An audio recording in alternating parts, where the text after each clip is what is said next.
I'm just bad with technology in that way. Like I just don't go through and change stuff. You know what I mean? Yeah. So Awesome. Well, James, thank you so much for coming on the show today. yeah. I've been very excited for this and, excited to kind of hear about your journey, in all things like foraging and building this amazing greenhouse that we get to sit in today.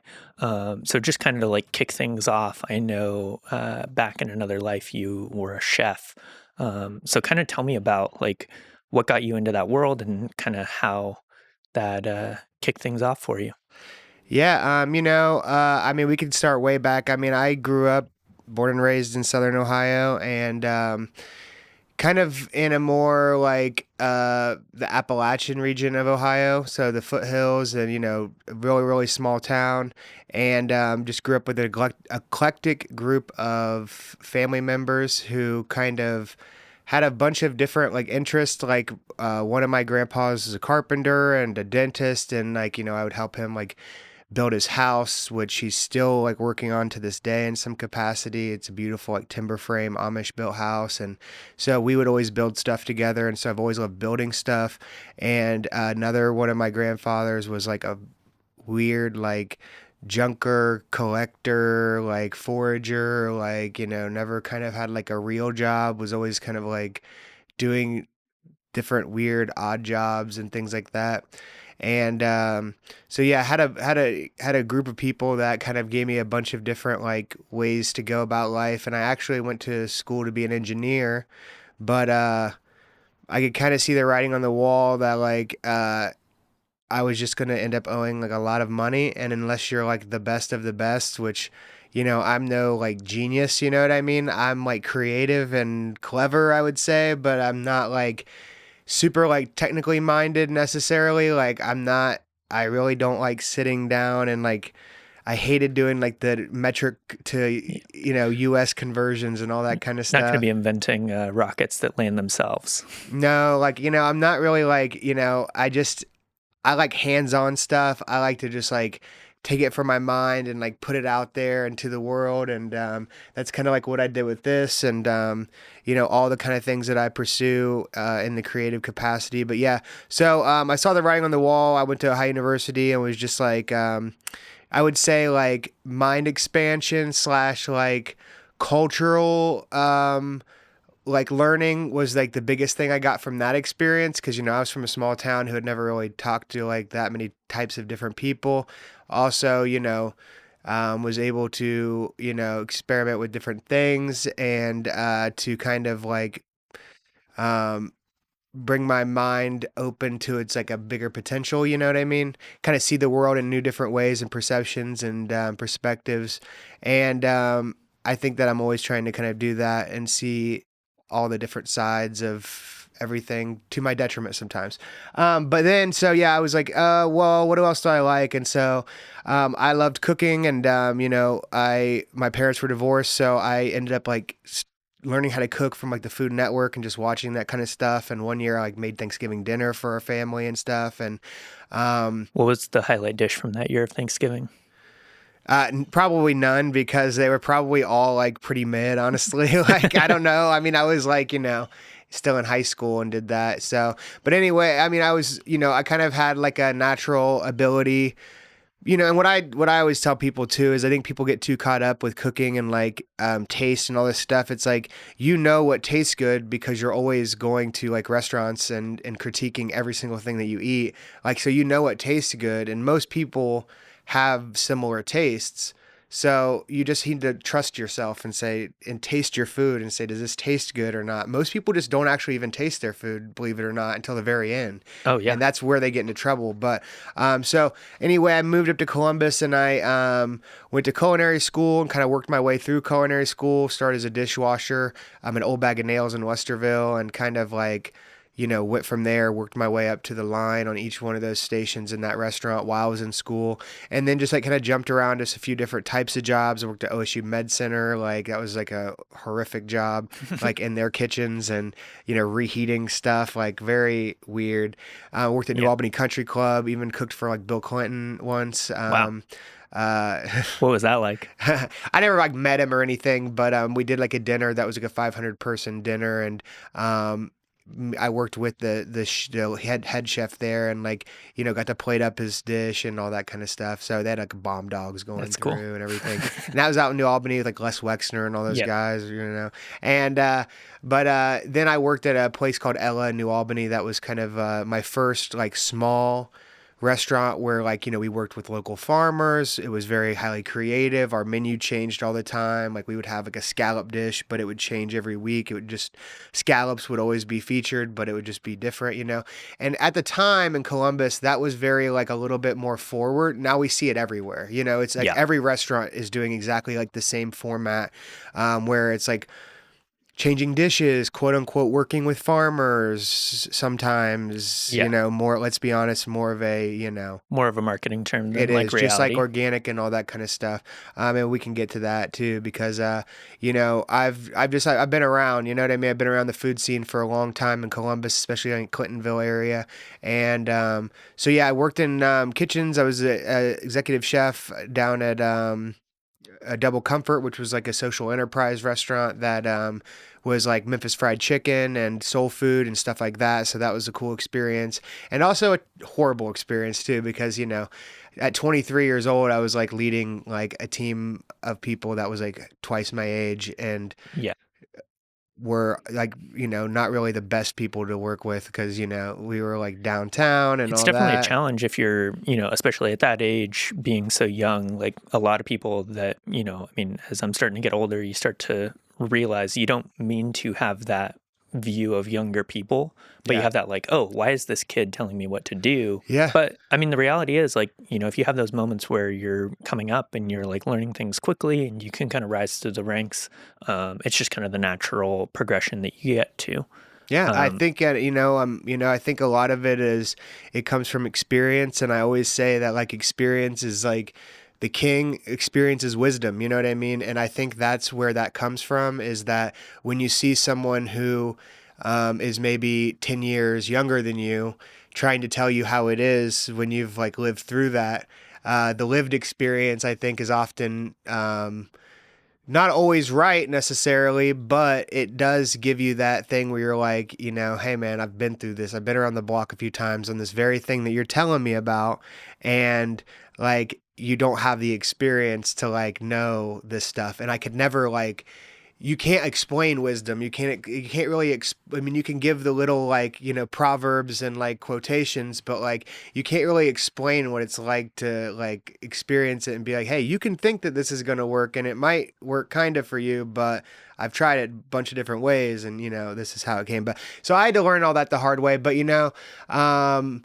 it was also great, because I learned how to be a leader. And, I think being a leader in this society is like very underrated. I think that people claim to be leaders and they don't actually lead anything. They just talk like they, Well, it comes with an inherent sense of responsibility that yeah, I think, as much as I love there's a lot of really great people leading a lot of really great things, but when it comes down to it, if you're blaming the people underneath you or you're blaming the right. circumstances or you're not able to take that intrinsic like responsibility for whatever that thing is that things went wrong, like you need to be able to take the wins when you get them, but you also need to take the shit when you step in it. Exactly. And it often seems that true leaders don't even really want to be a leader anyway, and I Yeah. think we see that throughout like archetypes all throughout history, is like most of the people who did the best were like kind of like, I don't really want this, but like I have to, you know what I mean? Like it's like my duty or whatever, Yeah. to do it. So,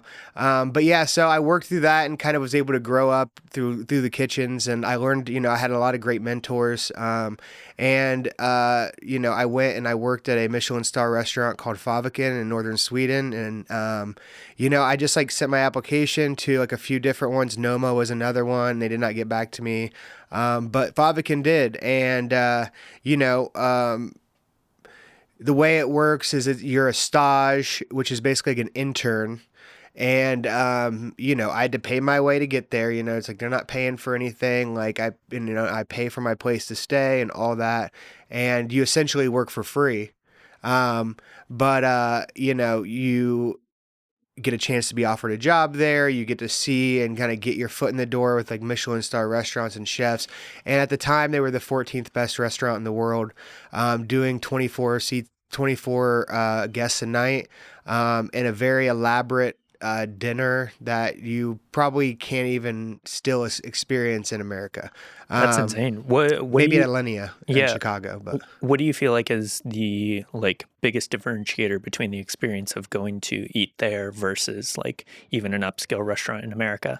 I think the biggest thing was it's the lost art of like it's the showmanship. It is the every need is taken care of. I think because I was able to actually eat there. Every stage gets to eat there at some point, and so I was lucky enough to eat there. And so you're basically treated as any other guest, and it's all the little touches. It's all of the you start off your dinner like, and it's all in this like crazy old hunting cabin. And so you have those vibes going right off the bat. But you start off in the lower level, and there's like a little bar, and each person has their own style of seat. Like we had rocking chairs with like wolf skins over them, Oh my where goodness. like another table that was a larger party maybe had a bigger table and different sorts of decor. Everything was like kind of different and personalized. Even the menus were in the whatever language that you naturally spoke, because people from all around the world come here, so they do their research on where you're from, and That's incredible. for the most part, like I would say, unless it's some sort of um, crazy language, they would appoint someone to you that spoke that language too. So it's like a seamless process. You know what I mean? It's definitely, that's how I think the main difference from a normal dining experience is it's like very much like personalized in a way. And also it's like, they bring the dishes out at a certain pace that changes throughout the night. At some point you actually go upstairs to the second tier, and that's where the dinner is served. The sommelier comes around everything to explain the wine. So it's definitely an experience. And what I found is that food can only get so good. Once you have the technique and you can make that certain dish to whatever capacity, then you can get and source the best ingredients, the most local ingredients, the most in season ingredients. And it's like after that, it's a little bit like it becomes a little bit masturbatory after that, the crazy foams and all the different things. And that's art and that's artistic, but that becomes it's less food and more of like the show at that point. Yeah, and that kind of ties in to the next thing I kind of wanted to hit on is like, you had this experience with this world-class cooking and then being able to tie that into now spending a lot more time out foraging and kind of learning about nature. How did you make that like transition from, working somewhere where it's like they have people that are sourcing all this to all of a sudden being inspired to, go out and find it for yourself? Yeah, so well, they foraged and grew everything on site. They even had like a root cellar, and like they had like a whole like barn full of moss that we would use for plates and all this kind of crazy stuff. But that was kind of where like foraging became like, because I always foraged with my grandpa when I was younger for morels and sassafras root, but excuse me. But it was at different restaurants we had like foraged different mushrooms and stuff. Occasionally, me and one of my old sous chefs would go out and get ramps. We even tapped maple trees in one of the parks, like That's like awesome. on the low Yep. style. You know what I mean? Like carrying 5-gallon buckets from like the back of this park, like with sap in them, and going to my house and like boiling it down. So all these like crazy weird little adventures that were kind of like the prequel to the final piece of the puzzle, which was when I did not want to cook anymore. I worked at Service Bar for maybe like 6 or 9 months, and I loved working there, but I was burnt out, after the Faviken thing, and then coming back to Columbus. And like, once I was at the Faviken, I was like, I don't really want to work in a Michelin restaurant. Like, I don't really like the culture necessarily. Like, it's very militaristic, very like hierarchical, Yeah. and very much like, you know, you are nothing. You know what I mean? Yeah. Slime. You know what I Yep. mean? Like that kind of stuff. That I stuff's mean, real. I mean, it's very much like, it's not like it is here where it's like there's all these little HR type things going on. It's like, there is verbal abuse. There is emotional and sometimes even like bordering on physical, type stuff, And I think that's changing now. A lot of people have come out about that, but that is very much the atmosphere. Yeah. I mean, there also is something to be said that like you only really get that kind of resilience and like it only creates people like you and like the people that come out of these high Right. performing institutions with that level of insane pressure. Yeah. And it's like, you're not going to know how to, operate at that highest level if you don't Yeah, have for that kind sure. of level coming down on you every single day. And if there's you plate something and someone comes over and says, "No, that's Yeah. bullshit." Toss it and start I over, like, definitely agree. There's a balance to it, and I definitely feel like that. There's this huge thing now where it's like everyone, especially in like I feel like circles that we run in a little bit of, is that like everyone is so scared to like say anything negative because they don't want to be labeled as negative. When in fact, like there's like a duality of life that like, hey, like when someone's doing something wrong or not very good, like we should hold them to a higher standard. And that doesn't mean we have to like punish them, but we shouldn't lie to them and say, hey, yeah, this is amazing. When in reality, it's like, it's not that good. yeah, And it's like, it doesn't mean that you hate them or it's this personal thing. You can give constructive criticism about stuff. But I feel like we live now where people don't even want to accept constructive criticism. It's just like, you're not you're not positive, you're not like love and light stuff. yeah, And it's just like, there's different there if you want to be a community, if you want to be like with other people, like, and you have to be real with people too, you know what I mean? Because everybody 100%. just like gassing each other up is not doing anything for anybody. Yeah, I also like I've been reflecting on this quite a bit lately, and I think there's a big aspect to it is I think of it in the terms of unwarranted feedback culture, in Yeah. that like everyone has become a critic. Yeah. And like I think about, that movie Ratatouille is one of my favorite movies, and I use the Anton Ego monologue of a critic to, apply for a role in drama class when I was a kid. And so I've like intimately studied that movie. Mm-hmm. And one of the things that I think most people don't really realize is at the end of that movie, like the critic goes back to his childhood and remembers that great memory. But the entire rest of his life was being critical, negative, harsh, and all of these things with, under the guise of, oh, I'm just trying to make these people better. Right. But the reality is, like, people don't realize that like inherent negativity is what, like, you hold on to that every single Yeah. day.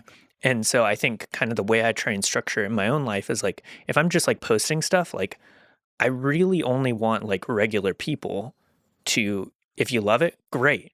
If you really don't like it, say, okay, cool. Like, I think when we trend towards negativity, that's where like we start to run into issues. Oh And yeah. I always try and surround myself with enough people that I will send stuff and say, hey, what did I fuck up on this? What can we do better? Yeah. Like, you need to have that balance. But I think like when you, to your point, like when you just have people that are just hyping you up all the time, you kind of get high on your own supply and you're like, oh, well, I can't do anything Yeah. wrong. When the reality is, like, you probably have a lot of things you're doing wrong, Yeah. but if you don't surround yourself with enough people to give you that, like, proper feedback on it, like, that's where the problems start to come in. Yeah, and I personally would rather someone say, "Hey, like you could do this better. You could do X and Y better." Because I'm always the type of person that's like, if someone's trying to tell me like, "Hey, this is how we do it" or something, I want to know why, not because I'm challenging you, but because I want to understand why we're doing it this way, because it helps me to understand the entire process versus like just blindly doing stuff, you know what I mean? But yeah, so anyway, like we kind of got off a little bit, but the final piece of the puzzle was when I went to work at Swainway Urban Farm after I decided I didn't want to cook anymore. And it was a farm in Clintonville that grew mushrooms and microgreens. I'm sure most people are like familiar with it. He's not doing, I don't know if he's doing mushrooms and microgreens anymore, but anyway, we grew those, and I started foraging mushrooms for restaurants and different things. And that was when I started like really falling in love with foraging. Like, people were intrigued about it. They were asking me all these questions about it, and then COVID happened, and and then we're going to do the COVID story now. No, No. we're not going to focus too much on that. But anyway, throughout that time, It probably was a catalyst for getting people outside in nature, kind of like away from yeah, people. I definitely think that it definitely like flipped the script a little bit on like how people viewed activities like that. But because like everyone was already interested in gardening, at least in the community that I was in, and so during that time, we opened up Beechwold Farm Market. So Joseph and I like kind of founded it. Well, we did found it, and we started it in the parking lot. And we were just selling our mushrooms and microgreens and the seedlings that we would grow because, like, frankly, we were running a business and we could not like it was just us two, and we could not like just not work. You know what I mean? And so we had to Yeah. figure out a way to work and to sell the products that we already had in production, especially the seedlings. I mean, we would sell thousands of seedlings every spring, and they were already in the pots. Yeah. When they They're ready to called go. everything off. And so anyway, but there was a huge response to the market. Because like people still wanted their food, they still wanted their seedlings, and they were willing to go stand out in the parking lot, and get it. And so eventually, over time, we started adding more and more stuff. We added like bread and honey and all that kind of stuff. But anyway, throughout that whole process, there was a lot of people asking me a lot of questions about the mushrooms and foraging. When should I go out? When should I do this? Yada, yada, yada. And so, that just was like, okay, well, that's like, I think that's what people want is they want to learn this. And so like, you know, through that, Joseph, my boss, he was kind of like trying to move out of Columbus. He wanted his kids to be out of the city and all that kind of stuff. So I had to figure out kind of something else. And so, yeah, I just started trying to do this and had the food component as well to it. And uh, so what we do is we go and we take a like 1.5 to 2 hour like foraging hike at places that I have gone for years and years and years, where I can kind of almost know exactly when things are happening. Because what I want is I don't want to just go out on some random walk, especially I hate the city park walk type stuff where it's like, let's go to the city park and like I'm going to point out 6 things that are like halfway edible, but we can't even like gather from here because like it's nasty. Yeah. You know what I mean? And not You that never all know what city you're parks getting. are nasty, but like, and there are things that I do get from city parks, but when I take people out and they're paying me money to go out there, I want them to have an experience. And not only do I want them to experience wild food, I want to experience how beautiful Ohio is, how beautiful our landscapes are, and also how diverse our landscapes are, because you would be surprised at how many people don't know any plants. They can't differentiate plants from each other. Everything looks like this green tunnel when this chaotic thing where it just all kind of blurs together. When once you start to learn this stuff, it all like the blur starts to like clear up and you start to be able to see these things. And what I kind of tell people is it's like it's like a neighborhood, you know what I mean? And it's like, it's like our neighborhoods and, there's different people that live here and there and all these different places. And, you recognize them as people. And so when you see these forests and these plants, you start to see how they interact with each other. Once you start interacting with them again, you put yourself back into that equation again. You start to see how you and your role plays into it, because we have separated ourselves for so long, but we do play that role in the ecosystem. Just like bears and bison and large megafauna, that we do have this ability to move our ecosystems around and shape and change them in whatever ways we want. And we've just lost the ability to see what is good for everything else. We're always concentrated on what's good for us, but not even what's good for us. We've gone past that to what is good for my bottom line. And that is the worst part of it. 100%. Yeah. I think one of the best, I got to come out on one of those walks. And I think one of the most interesting things that you brought up on that one specifically was taking us out to go find ramps. And like a few years ago, I had a regular at a coffee shop I worked at, and he would make this ramp kimchi that was absolutely to die for. And, he had his person that sourced all of his ramps for him. But one of the things that you brought up on that hike that I thought was like very interesting is this idea that ramps are always kind of in this scarcity feeling.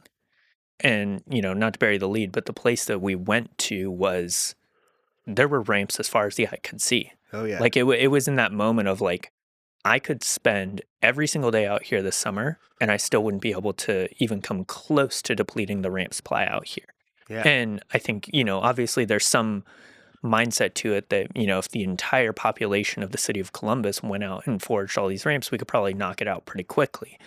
But I think like because there is that barrier of doing the hard work to go out, to spend time in the forest, to go find them and pick them yourself, like that's already immediately gonna, prevent a lot of people from going out there. But I think I wish more people knew and understood that that is an option and an opportunity. Yeah, I think that over the years, ramps could be used as like the prime example of like how to and how not to talk about. I mean, it's very bizarre because the ramp is, and this could get a little bit confusing, but um, there needs everything that you're talking about can't happen with the ramps. Yes. Everyone can forage them slash no one should be foraging them. And I'm going to explain what I mean by that is that, okay, yes, right now that patch you saw, it's as far as you can see, but you're right. If a bunch of people went in there and started foraging those, it would get depleted more quickly, especially if they're foraging them by digging them and especially if they're not digging them in the right way, because there's a lot of nuance to that, the harvesting in general. And that's kind of why I do what I do, to get on the fore end and to explain it how it really is and to give people more insight on the long term, because it's all well and good. And we see these foraging accounts on Instagram and stuff every year. It's like, here's a ramp and here's 18 facts about it that really don't matter in the grand scheme of things. And like, do you know how long the seed takes to germinate? It's like, honestly, who cares? Yeah. I mean, no offense. I mean, I know there's always more people that need to learn about this stuff, and that's all well and good. I'm sure there's someone out there that can always fill that role, but I want to move past that to like, what's the next step? Okay, we've identified this plant. Okay, we know that the selling of them is not cool right now, because like unless you have private land, it's your own property, go ahead and go ham. But what we should be focused on right now is foraging them for personal use and transplanting them from wild spaces to to other wild spaces that don't have ramps, or even if you have property that has the ideal location for ramps but does not have ramps, you can order them from places like Rural Action. If you have a friend that has private land that has ramps on it, you can take them from there and transfer them over. Or if you're already there gathering some in any way, take a few bulbs with you, and instead of eating those, plant them again. Ramps have, I think, a 95% transplant rate. And also, and I can attest to this on my property, if you go to a mature ramp patch that are already producing seed and you take some ramps from there, they will just go to seed that first year. That's And crazy. so, but the problem is, and where we get tongue tied in all this, is people want to focus on the scarcity of ramps Yeah. and be like, and so what that does is people are like, oh, no, don't touch those. You're a bad person if you touch those. You know what I mean? Da, da, da, da, da. Even though these same people are out there harvesting their own, So it's this weird thing where it's like rules for me and not for thee type of thing.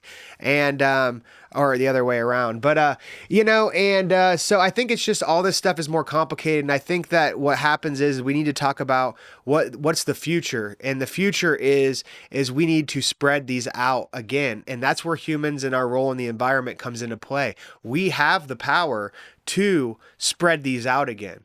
Just like we had the power to crunch them down. Because here's the real thing. It's really not people that's the problem. It is suburban sprawl and development. If you don't think that parklands and stuff are for sale, like, you're wrong. It is.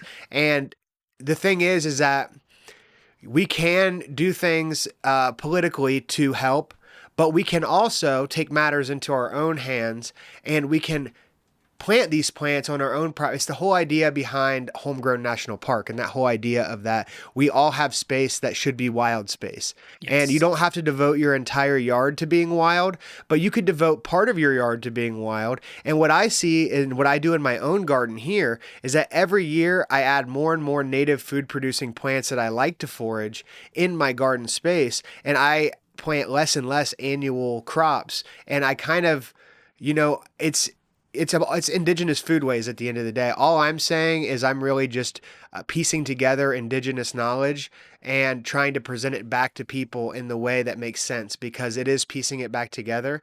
And, indigenous people had a very ingenious way of working with the land in ways that they would use perennial crops mixed with annual crops, mixed with tree crops, that would and the way they would do it, opening up holes in the forest and planting in there and letting the forest close back in. They're basically they're basically using something called forest succession, which is just the natural succession that nature takes through going from bare ground to a mature forest. And I talk about that in all my classes. But, and I also provide resources on that too, because I think understanding how a forest goes from not a forest to a forest is super, super important. And not only knowing where and how to find food, it's not about the food. You don't Yeah. I never go looking for the food. I go to where I want to find the food. Where does this food typically grow? Well, to know that, you have to know about the plants. And to know about the plants is to truly love them, right? It's like to know is to love. So if we don't get to know these things and get to know where they grow, what environments they like, who they like to grow with, who they don't like to grow with, all these different things, then we're never going to actually care about them. Because if you actually care about them and you really are foraging these for like yourself and your family, you're never going to overharvest them because it's a lot of work to do this. And the only way to overharvest them is to do it for money, because then there's never an end to the lust you have to get more. Yeah, you're always looking for the next harvest so that you can get the next paycheck. But And I I think know that. you bring up a really good point on this, and I think something that's interesting about your approach to this is kind of treating, the nature and the land that you're going to forage with like a respect. Yeah. And I think, that's one of the things that I think there's a lot of environmentalists today that would agree in that, we need to stop being so extractive and exploitative with the land and the resources that we have. But I think that it kind of goes both ways, because yes, we want to respect, the land that we're on, but I would also say we need to like use it to the best of its abilities. And Yeah. I see this, all the time when it comes to, the arguments around, factory farming versus regenerative versus, water rights and all of this stuff. And I think it always kind of blows my mind when I see people are like, oh, we have to just, we need to stop using water for, we need to conserve it so that we can, well, what are we going to do with that conserved water? I Yeah. think, like, in my opinion, the best thing we could be doing is use it to be able to water our farmlands, to be able to grow food. And if you do it in the right way, you're going to actually start to cultivate more of these forests. You're going to cultivate this better land that we can be using. Yeah. Or Um, better yet, create environments that nature creates that conserve water naturally, because 100%. everything exists in cycles, and we want to try and circumvent the cycle and and make it still or make it linear, and it's not. It's, water has cycles, everything has cycles. And, and we, instead of trying to form the land to whatever we think is good, right? Why do we grow wheat? Why do we grow oats? They don't belong here. They are made to grow somewhere else. That's why they don't do well here. That's why we have to do all this extra crap to them to make them do well here. it's, What does grow well here? Corn grows well here, yeah, and natives knew that. What else grows well here? All of the different food producing perennial crops. Like, I have American plums out there that I could literally just beat with a stick every day, and they would just get bushier and bigger and produce more. And that's insane. hazelnuts, and all these different food producing crops. I mean, oak trees in general are just a huge like food producing crop that, because we don't have infrastructure around it, it's just all basically goes to waste, That's insane. especially in cities. Yeah, I see it all the time now. Every time I drive through the country, out here in Ohio, I love it. But I see these giant yards out in like suburban areas, perfectly manicured grass. And I Oh just yeah. like, for me, it's like, yeah, grass is nice, being able to go out and play catch in the yard or frisbee or whatever, soccer, whatever you want to play.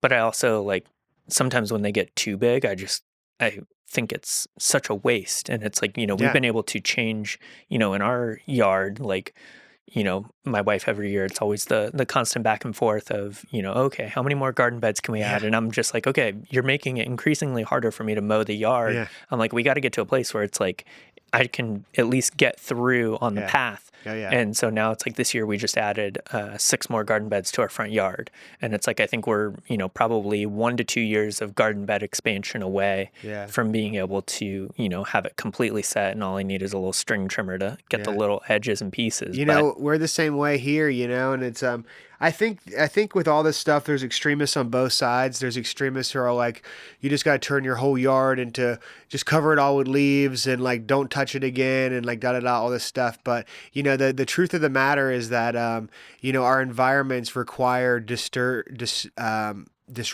They yeah, require human and other animal intervention and disruption in these small ways. And so, yes, we need people that are more coming to the middle where it's like, yes, you need to have a lawn. We need to have lawns because lawns are good for having kids and or doing different things out in your yard that you're not getting mud and leaves and sticks everywhere. Believe me, I was on the side of like turning my entire yard into that. And there are cons to it as well. yeah, And so I devote a significant amount of space to garden beds and mulched paths and carbon sequestrant, and even in our back lot we have an acre total on our homestead, and it's 0.75 acres of it, so 3/4 of that acre is like floodplain, so we can't build on it. So I'm using that to remediate, and I know not everybody has that big of a yard basically, but it's just about a balance. You don't have to go all in and you don't have to go super wild. You can have a mix of like, I like form and function. I don't want my stuff to look like a random weird meadow. I want it to look like nice and well kept, but also supporting pollinators and everything else, because like, I like it. I love like looking at beautiful gardens that are well kept and that are like, they do prune and they do have some like hardscaping elements, and there is like feng shui and design and all that stuff into it. That's beauty and that's art. And nature creates art too. So why not blend the two together? You can have your human influenced art and your art influenced art blended together. And it doesn't have to be, it's kind of like more like a cottage garden type idea. You know what I mean? Cottage yeah. gardens are like skirting that line between wild and tame. You know what I mean? And so that's kind of like what we try to achieve here. And, I think people just need to stop being so extreme on both sides of like, we need to get on the same page. It's even like with the stuff with like invasives and stuff, you got people over here saying, oh, well, you shouldn't like be mean to plants basically, or you know what I mean? It's like, or it's like racist somehow or Yeah. something. And then you have people over here that are like, they need to all be eradicated right now or else everything's going to die. And it's like, it's really just not either of those things. It's like in the middle, it's like, they do need to be managed and we need to be aware that they're there and the harm that they pose to the environment, but just going and sweeping through and taking them all out is also not good for the environment either, because at the end of the day, they are plants, and so they are fulfilling a plant role on the environment. But we have to get on the same page about it. We have to know that they're not good for the environment. And Yeah. When people are just making all these arguments for why we should keep them, it's just like you're muddying the waters is what you're doing, because at the end of the day that they are bad and that they don't necessarily belong here, and that there could be a management plan with also putting back in native plants and doing that type of stuff to increase biodiversity. And it's really just, for whatever reason today, the most level-headed approach is not the one that we want to take. We want to take the 100%. extreme one, Yeah, I mean, we went through the moment of pain trying to decide as to whether or not we should remove some trees from our backyard. And it's like, I've talked with some people recently that were, struggling to get their garden up and running. And that was one of the things. They're like, yeah, we have all these beautiful trees in our backyard, but we just don't have a space to be able to grow anything. I was like, we had to remove like 3 or 4 trees, Yeah. large trees from our backyard, because, the first year we tried to grow a garden, we got literally nothing out of Yeah. it. And it was like, we did all the right things as much as we could and just nothing grew. And so, yeah, it's a small sacrifice, but, thankfully we live in the city. We're not like, I have done like a little bit of research on like microclimates, and I think that the amount of like vegetation and other things that we were able to replace those trees Oh yeah, with create more are doing biomass on your property. way more for the Oh environment yeah. than leaving those couple of large trees in Yeah. that are, even like, every year Davy Tree comes out and they're trying to sell us all sorts of things to inject into our tree to make sure it's, staying healthy. And it's like, you Because you realize guys have that a big red something, oak, I think, yeah, right? Yeah. we have a giant oak tree in our backyard. And it's What like were the that. trees you cut down? Do you remember? I can't remember off the top of my head what they were specifically. I think there might have been another oak tree Yeah. and like a But couple others, but you're really making and bringing up a great like thing that needs to be talked about, especially at this time where it's like, trees are amazing and we should keep trees where they make sense, but trees are also a renewable resource. And, 100%. so we need to, I don't, clear cutting is obviously not the answer, especially when you're just replacing it with non-native trees that are just going to, eventually burn down anyway. But especially in our deciduous hardwood forest, we're coming into this time now where we're starting to reach like parts of it are starting to reach more old growth status. Because if you think of the timeline of America, right, and when deforestation was happening and what time we're in now, our generation and our children's generation will get to see old growth forests again. But they're not going to be super healthy unless humans are in there thinning out the forest in certain ways. And trees are always popping up every year. Trees Yeah. want to just keep reproducing, and they just reproduce and reproduce and reproduce. And it's our job to use them in various ways. And also, it's our job to use non-timber forest products, which are things like growing mushrooms or foraging mushrooms, maple syrup, things like roots and medicinals, ginseng, fruits and tubers, and all those different things that grow in the forest. Those are all non-timber forest products, and those are the past and the future. And those products, and I've even been, doing experiments on things like Spicebush tea and different things, treating it like an actual Japanese tea where it's been oxidized and toasted and all that kind of stuff. Yeah. To apply those time-tested techniques to stuff that grows around here in order to one day create, and this is kind of like a long way of going around to, whoops, sorry. This is a long way of going, I talk with my hands. Yeah. This is a long way of going around to the whole ramp conversation is first we need to educate and we need to get people on the same page about like what these things are, why they're important, how the forest works, all this different stuff. That's the only way that you start to create understanding about this stuff. And then once we understand it and we understand the importance and most of all we respect the forest, then we can start using those resources in ways that not only boost our local economies, you have to create that market first, right? That's where the education comes in. That's what 100%. I'm doing right now. Step Yeah. one is education of people to say, this is why this stuff matters. And while I'm doing that, I'm connecting it to these non-timber forest products and saying like, hey, like, and I also help landowners with this too, is like, hey, you have all these bitter nut hickories on your property. Yeah. You can't eat them, but you can press them for oil, and you could sell this bitter nut hickory oil for like a pretty high price. But there also needs to be a market for it. We import this stuff from around the world. We Oh, yeah. import acorn flour and stuff from China and Asia, and we import ginseng from Korea and all these different things.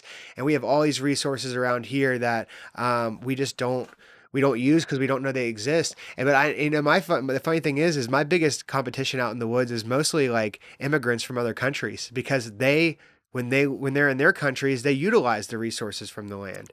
And 100%. like old Asian ladies are like my biggest competition for any kind of like wild green. Seriously. That's wild. And like, it's awesome to meet those people out there and to be able to talk to them and learn about like, what they call this in their country, because like that's the other cool thing about plants is that like the same kind of plants basically grow everywhere around the world. Like tamarind grows here in a different form, and it's like a honey locust or a black locust. It's like Yeah. our native tamarind. It has the same flavor. It's in the same kind of family of plants. So it's interesting how like there's this repeating patterns and cycles of everything. And once you can kind of crack the code and you can start to perceive patterns instead of like worrying about all these little, I don't talk about the Latin names. Like I'm sure that's important to somebody. Yeah. It's not important to me. It's not important to what I do. It's not important to what I'm trying to do. I am not here to talk down to people, and I'm not here to like, I feel like a lot of people in this space are very like humble brag, condescension. Like it's like everybody else is like a normie and like I'm like special because I know like the Latin names of these things. And it's like, I want this to be normal. I Yeah. want this to be normal. I I want mean, this. I don't want this to be some like weird thing. This is like what we should be doing. You know what I mean? yeah, if you go back, 150, 200 years to like, the birth of this country, it's like this was normal. Yeah. And I think like, when I look at, the consumerist way that society has gone over, even just in my own lifetime, I've watched it over the past like 10 to 15 years where it's like you get to this place, I remember back in like, 2012-ish, like right around after I graduated high school, the whole idea of, outsource as much as you possibly can. And it's like I see it, in business owners that I talk with now, where it's like the idea of, outsource everything you don't want to do. And I think that was a really, really good idea if you're trying to build a multi-billion-dollar software company or you're trying to do something that could potentially change the world. But I think when you take this whole lifestyle hacking, you know, outsource the things you don't want to do and then just kind of do the things that you love. But what we've realized is now we're completely disconnected from these natural ways of doing anything. Yeah. And it's like, the way I always say it is, for me, doing a job like this where I get to work in production, I get to have this highly technical skill, I can provide for myself and my wife relatively easily. But at the end of the day, the things that I will ultimately have way more enjoyment over and they give me that personal fulfillment is when I'm out in the backyard raking leaves and mowing the lawn and making sure, Oh yeah. our garden beds are set up for the new season, because it's like it has that direct return on my like daily life and survival. Yeah. And I do want to make it clear that, the one thing that sometimes gets lost in the translation of all this talk is that I don't believe that everyone should be out here doing this. Like, I don't believe everyone can be out here doing this.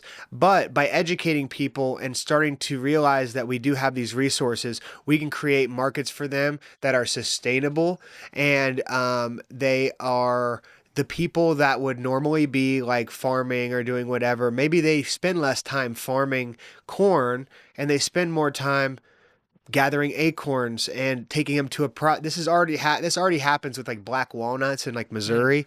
Just regular people, just like if they have black walnut trees or whatever, they get paid by the 5-gallon bucket to like bring them to a processing plant that already has all the equipment and everything. And so they just sell them to them for what, like $3 a bucket or something. I don't know. It's not that much, but like, you can make like a decent living off of that during the season if you wanted to, if you really gave it an honest effort, you know what I mean? And like, that's the thing with this stuff. It is a lot of work, and that's why everybody can't do it. I spend a lot of time doing this stuff and I do it because I love it.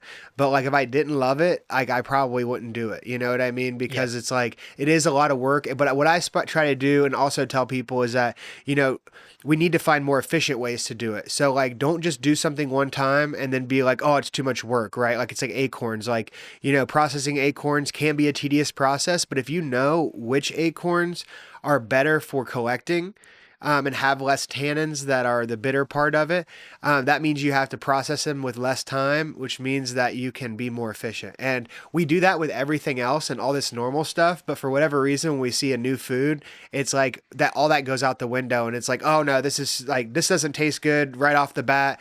It's not good raw, even though like we don't even eat that many things raw and are like this, like broccoli raw is not amazing. You know what I mean? Like, have it's you ever okay, had raw cacao? I mean, yeah.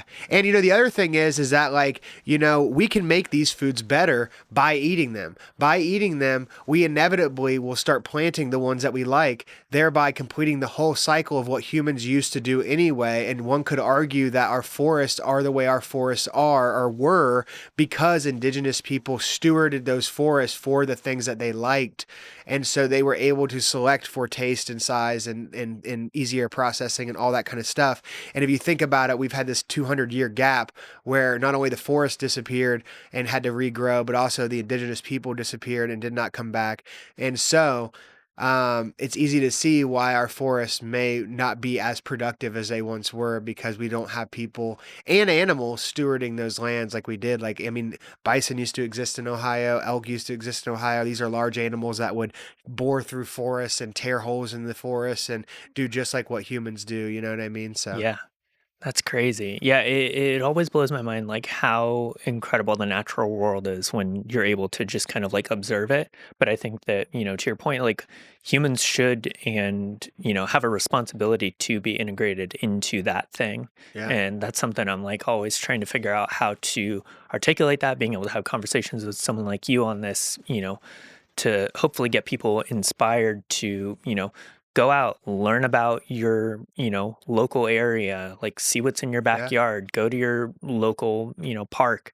And, then eventually, if you have the ability and you're in Ohio, come to one of your foraging classes. Yeah, and be intentional about it. And also, it's just like, it is a responsibility and it is a duty. It is a duty that we have as human beings. And like, we can pass the buck to whoever, whatever political entities or whatever, corporations or whatever. And it doesn't mean that they're not doing these things. It just means that we can pass the buck to them all the way to the grave if we want to, or all the way to the place destruction, or we can take matters into our own hands and say, like kind of F these people. And like, we're just going to do it regardless of what you guys are doing. And like, you can make change that way. Like, you're not going to do, like, we're so focused on the grand scale of everything now that you don't actually ever do anything. So, but you can make significant impacts by just focusing on like the world around you. It's like what? It's like sweep your own back porch before you start telling other people how to clean their house or whatever. You know Yeah. what I mean? It's like you need to clean your house first before you start pointing the finger at everybody else. And once you have your thing in order, you're going to realize that how people will actually respond to you when you have your stuff in order. That's why I never took the cringe route on Instagram or any of these other things. Like, I don't want to be cringe. You know what I mean? Yep. I'm not yelling into the camera. I'm not like, blah, blah, blah, you know what I mean? All the weird stuff that people do. It's like, especially in this space, the foraging space, for whatever reason, it's like all this like really just like clown stuff. Yeah. Very performative. Very But performative and all that kind of stuff. And I just want to share my passion, you know what I mean? And hopefully people can be inspired and learn something from that. And if they don't, that's fine. I do this partly for fun too, because I like making videos and I like, especially it's like we can talk about the greenhouse too. I know Oh, we got yeah, we got but been yeah, going all over the before place. that, I'll plug Yep. my classes really quick. My spring schedule's up right now. If you're in Columbus, I've had people come all the way from Virginia, Pennsylvania to take these classes. It's crazy. I can't believe it. But, check out my website, www.spicebushwoodcraft.com. He'll put that up on whatever description. And, I also do like YouTube and Instagram. It's all the same, Spicebush Woodcraft. But, yeah, classes, they're basically like 2.5, 3 hour classes. Every class comes with a wild forage lunch. I go all out with it. I try to use as much wild food as possible. I've done everything from like spanakopita to like mushroom tarts to I've even done like venison and like different things like that. And really try to incorporate everything from seasons past and present and anything that exists in Ohio. I try to put it into these dishes and drinks and different things to really get you to in an approachable way so that you can see how these ingredients can be swapped out for the ingredients that we already use every day. So Yeah, that's awesome. So I guess like, to kind of get into it a little bit, tell me about this greenhouse. What was kind of the like inspiration for it and yeah, kind of how did it all come together? yeah, so kind of switch gears a little bit, but like not really at the end of the day, because all this stuff kind of like comes in and matters, and is all like, I think sometimes it seems like the stuff I do is like kind of random, but like it all, in my mind, it's all like a part of the same. It's all under the same umbrella, food and like science and like working with nature and all these different things. And, my greenhouse is probably what I'm like most known for, like on social media and stuff. And the reason I even did this was before we moved to this property, we live on like an acre, like I said, and we have like a homestead, we tap maple trees every year. We have a huge garden. We have ducks and chickens. Probably don't have permits for them, but you know what it is. We do all kinds of cool stuff, mushroom logs, and I build all kinds of different weird stuff. But the greenhouse was the main thing that I wanted to build when I came here, because I was just like, I had this lemon right here. You might not be able to see it. It's like loaded with flowers right now, but it's a Meyer lemon, and I bought it one day. Because of my old place I lived at, Plain City, it was kind of an interesting situation because I had this house, but the owner was like, when you leave, I'm demolishing it. So you can basically do whatever you want. Wow, And so that's I was like, crazy. okay, cool. And so and it was like, it was meant to be like, I was like, I want to build a greenhouse, I want to build a glass greenhouse, like a solarium, like a Yeah. French solarium. And so But around that time, just driving around Plain City, just doors and windows everywhere, and everybody's garbage. It was like the sign from the universe. There was this one dumpster. It was just like a never-ending hole of doors and windows. Every time I'd go there, there'd be new ones. That's And crazy. ever since I built that greenhouse, that dumpster has disappeared. It was like, and even that my neighbor down the street had these windows right here were from a multi-million-dollar house. And they're double paned and really nice. And that one behind you too. And those windows are my grandpa's old dental office. But so That's awesome. I mean, but I've always been under the mindset of like, there's so much crap out here in the world, and like, I personally seen so much stuff just like thrown away, like you would not even believe. Like, you want to talk about household stuff, like we don't even want to talk about construction materials that just get thrown Uh, straight in the dump every single day. Most of landfills are construction materials. yeah. My Just backyard being neighbor is a honest. contractor, and I mean, the amount of free stuff that Mike, I've gotten from him, yeah. Oh, great guy. well, yeah, what a Yeah. good dude. It's so funny that I bought that bow, that recurve bow from him, and I went to his house, and then I met you guys like a couple years later, and you lived literally right behind him. Yeah. So Oh, funny. it's wild. But yeah, I'm sorry, what were you saying?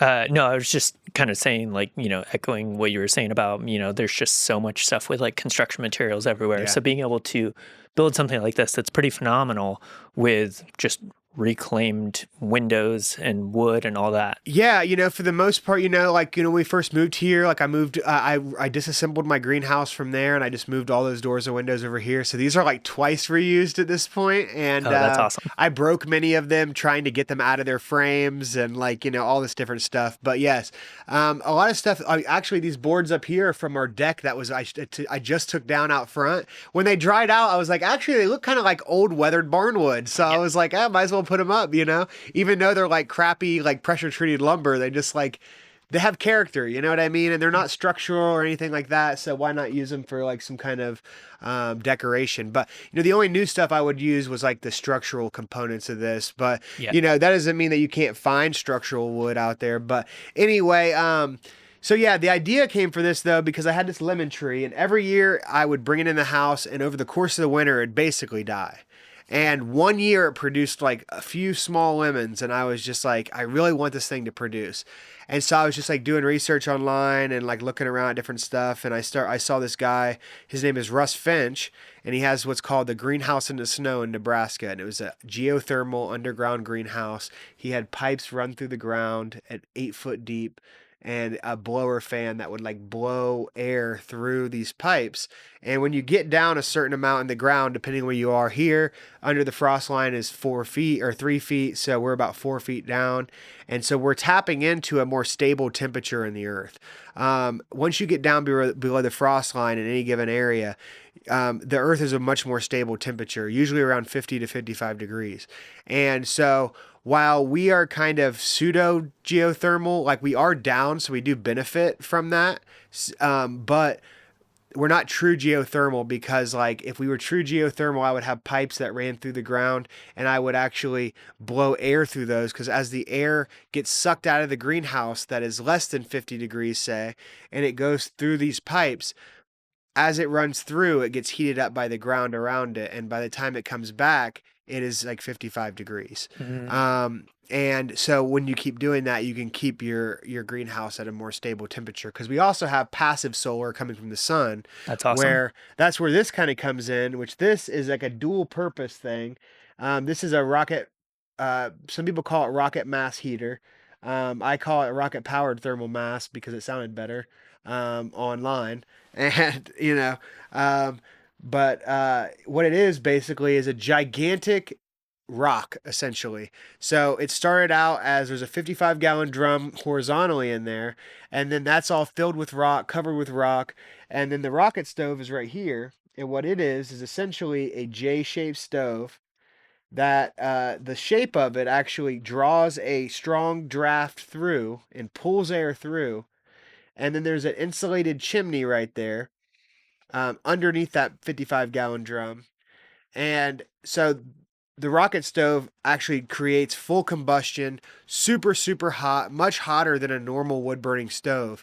And the insulation in the chimney, which is just rock and clay, absorbs a lot of that heat.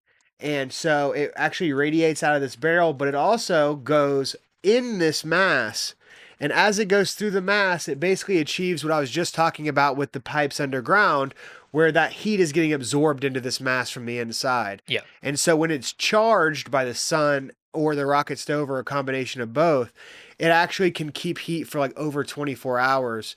And I've done experiments with like a thermal imaging gun and stuff. And it's really remarkable how even on days when it was like 10 degrees out here, I was able to keep this thing at about 50 degrees for the most part. That's incredible. Yeah, and even overnight too, because the biggest problem with wood stoves is that when you go to bed, they go out. And then, you know, unless you have a giant wood boiler or something, if you just have like a wood stove in your house, as soon as it goes out, all you're getting is that radiating heat. Yeah. There's no actual heat being collected. Yeah. It's just all like radiating out, and then most of it's actually going out of your flue. Exactly. And so this would be essentially like building like a giant flywheel. And so like once you know, thinking in like motor terms, you know, you get the flywheel spinning and then that's what allows it to continue on. So you build like a little bit of a fire and then this absorbs the heat and what allows it to kind of stay going all the way overnight. Yeah, you can use less wood in this fire. Now the only downside is I have to feed it more often because it only like if I pack it full. But it also is interesting because it depends on what kind of wood you burn, how dry it is.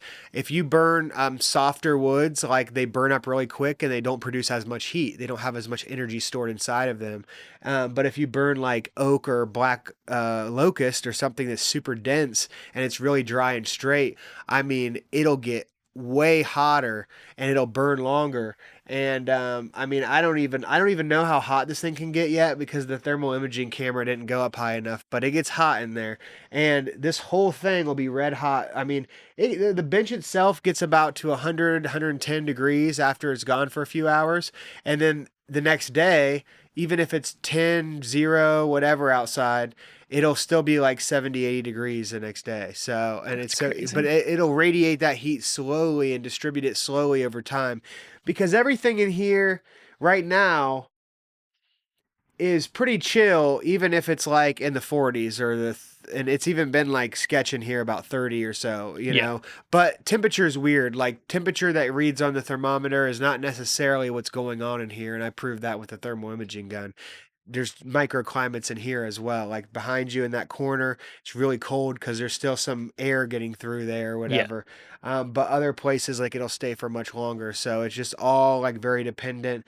But I only really run the rocket stove when it's below freezing during the day and the night during the wintertime, and B, when there's not much sun, because those two things combined are not good for this greenhouse. Now, if it could be 0 outside, and if we have a nice sunny day like this, I mean, it could get to 70 degrees in here, and it could keep that for a while. But as soon as that sun goes away, it's just like everything just gets sucked out. So it's interesting, and it's been a really awesome experiment and to understand how nature works, how these processes work, how thermodynamics and all these different things. And, you know, so, yeah, I mean, I just, over the past 3 years, I've just been adding more and more to it. And now we're kind of more into the stage where I can just add more aesthetic stuff to it, you know, and kind of make it nicer and more enjoyable to be in, you know. It's like turning a greenhouse into a green home. Yeah, exactly. A greenhouse into a green home. There's your tagline for the episode, you know? I love it. But yeah, so, I mean, that's kind of like what I did with that. And, you know, people find it interesting and, you know, the Instagram algorithm pushes that, you know, so it's like, you know, people like to see weird stuff, I guess, but it's been cool to be able to share this with people. I've gotten a lot of good advice through it, and I've gotten a lot of bad advice, and I've gotten a lot of the same question over and over and over again, which is the downside about like going viral or something like that. I mean, I think it's kind of cool though, and I think something like this kind of demystifies the reality of a lot of these things you see on Instagram or YouTube or any of those places. I mean, I've watched thousands of hours of, you know, greenhouse builds, workshops, like all the things. And it's like, okay, you know, even on the cheapest end where it's like you're just doing it with 2x4s and some reclaimed stuff, you're still looking at between like $500 to $1,000 plus to build it. But to be able to be resourceful enough to go find, you know, the windows and the lumber and like, you know, only really spending on the like structural parts of the whole thing. Well, let's not get it twisted though. I probably spent $3 to $4K over 3 years on this thing in in But total. that's also, you're doing that over time, Yeah. which I think a lot of people Right. need to be more comfortable Yeah. with. I mean, I get that, when it comes to buying camera equipment and stuff. Yeah. Like, yes, I have a lot of equipment, but it took me 5 years of buying one piece at a time to get to Oh this yeah, place. for sure. So, Yeah, and sometimes, sometimes DIY can actually end up being a little bit more expensive because you're kind of custom fitting stuff. 100%. Like if I were to buy a kit, I probably could have spent actually a little bit less money because it all kind of just comes together and fits together. But I've seen those kits. This is going to last way longer than any of those kits will, and it's also just higher grade materials overall. Like the windows I've selected, the door, everything. Like I Yeah. built those Costco kits for people and stuff, and they're okay. I mean, it's nothing like no shade around it necessarily, but like they're not going to they're not built to last. They're built to last for a couple years, and but the people that buy those too are not really people that are going to be using them like I'm trying to use this. Because here's the thing, and the whole reason I have this is because I have a lemon, a lime, and this is a calamandrin, and they're all planted in the ground except for the calamandrin. So they're actually in the ground. They're not going anywhere, and they're going to Yeah. become full trees, unlike their potted brethren. So when they're in pots, they're just never going to become a full tree. And these, even though they have been in pots for a while, so they may never become the truest of true trees, because the longer you have things in pots, the more they kind of, Yeah. get all discombobulated. But the idea is to have these grow up and take over this whole kind of space in here and become full trees, because, the biggest criticism, if I got any on this greenhouse, is that's a lot of work for like a $2 lemon or whatever. But like what I try and tell people is it's not about the lemons. And also, I don't know if anybody knows this, but trees produce fruit every year, and every year they actually produce more fruit. So Oh, yeah. while yes, I got 3 lemons this year, not worth probably the money that I spent on this greenhouse, and it may never be, but it's not about the lemons and limes at the end of the day. At the end of the day, it's about all this cool stuff I learned, because at the end of the day, this is not our forever home. So when we move to our next property, I have all of this wisdom that I've acquired from this. So when I do this again, because I will on a much larger scale, then I will already have made all the mistakes. So I can hit the ground running. I know what to look for, as opposed to land features and water and, definitely not digging it by hand again. We dug this by hand. It's a 14 by 16 pit. Right where this was a huge stump. And at the beginning, it was just a little tiny stump on top. And so we were like, oh no. As we dug, it was like an iceberg. It just got and bigger. It was like an iceberg that had octopus legs. And so like, I mean, the stump's actually out front. I burned it twice. I set fires underneath of it, burned it. I ended up chopping it with an axe, all of its legs off, That's crazy. But yeah, so it took us 9 months to dig the pit. There was actually an old settling tank or something over there. So all the bricks for our garden and stuff came from that. So, it's just fun to reuse stuff. And I think it makes for the coolest part about it for me is I don't want to have the same stuff as everybody else. I want my stuff to be unique. Because I'm unique, and you're unique, and we're all unique. So I don't want some IKEA, bullshit. You know what I mean? I want no one has what I have. You know what I mean? And no one has a garden that I have. Not even close. Because I built all this stuff in these weird ways. I cut down a tree to get room for our garden, and I turned it into a throne with a chainsaw. You know what I mean? It's and we all have that capacity to see those things. It's just, I think part of it's not caring what other people think, and part of it is I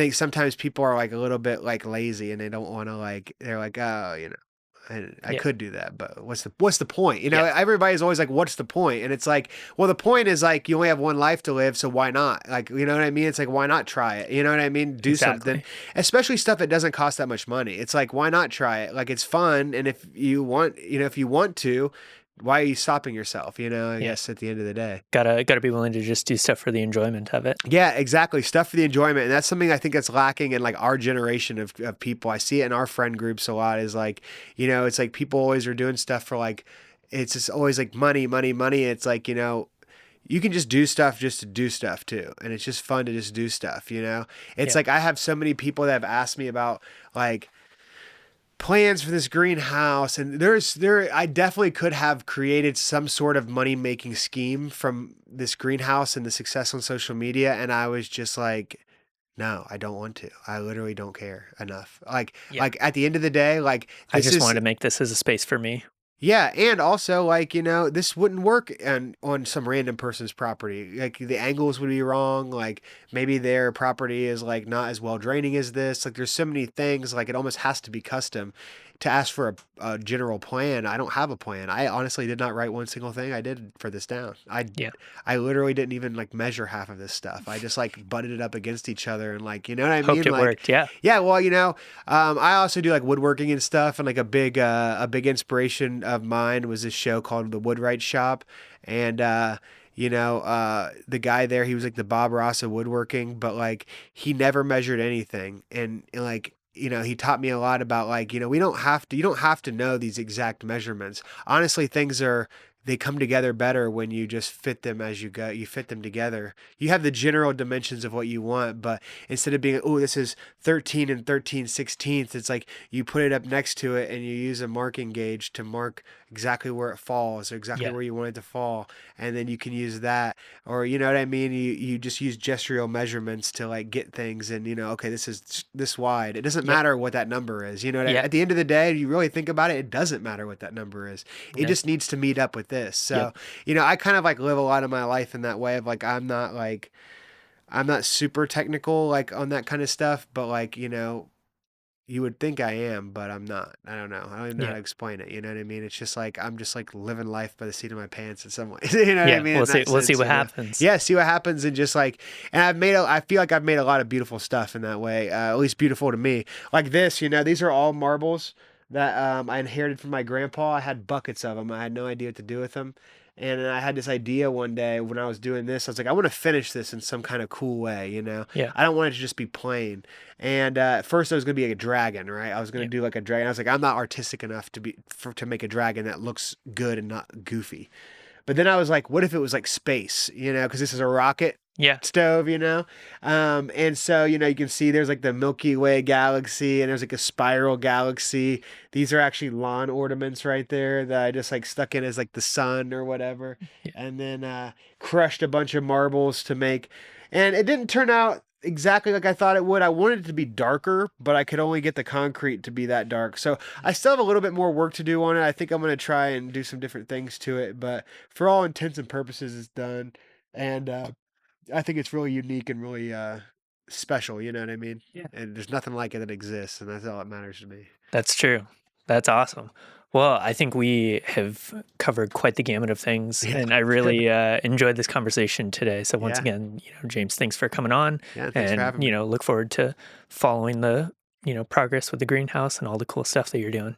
Oh yeah, thank you so much, and yeah, come out to my classes this spring and summer. I'm only going to have spring and summer classes because we're having a baby in September. So yeah, so so I'm Awesome. not going to do any fall stuff this year, obviously, and just focus on ourselves a little bit there. So come out to spring and summer.